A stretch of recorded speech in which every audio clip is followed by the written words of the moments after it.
I'll try and keep this one somewhat brief and to the point. What I have today is the newer K654 Blue Siren mechanical keyboard from Red Dragon. They've come out with a whole bunch of new keyboards recently, and I've been pretty excited to try some of them. It is a full-sized metal construction Otomo Red Switch RGB keyboard with bordered independent lighting zones. You can use function and print screen to change the border lighting independent of the other keys is what I mean by that. That makes it stand out somewhat, but in a plain but still kind of unique way, at least to me. Like I usually try to do early on, let's hit up that tippity-tap test and see what raised red linear switches on a metal chassis sound like.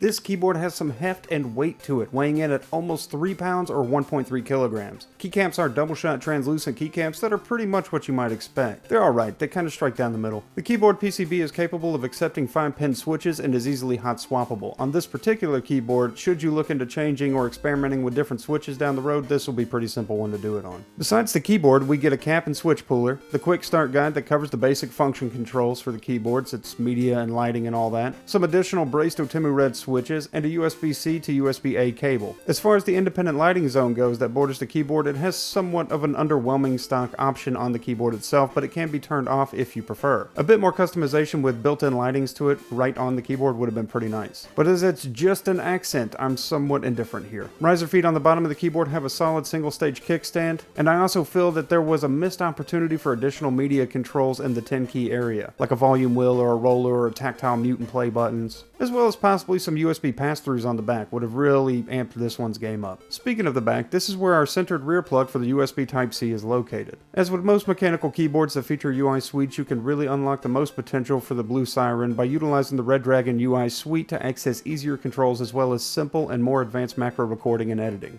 All things considered, it's a super simple concept and a design that strikes down the middle. It has some mild offerings that stand apart, like that bordered independent light zone, and it's been super easy to use with no problems on my end. It is a design that is unique, but kind of not so just simply because it has the new lighting zone. It feels like many keyboards I have used before, and it's fine for a simple mechanical keyboard that looks good. That said, it leaves me wanting a bit, but maybe that's the snob in me just looking for a little bit more and seeing what I consider missed opportunities. I don't believe this one will disappoint anyone that knows what they are getting. I'm just objectively looking how it could have been just a bit more. Anyways, I hope that was somewhat helpful and useful to you. You guys have a great day, night, whatever it is, and I'll see you in the next video that I do.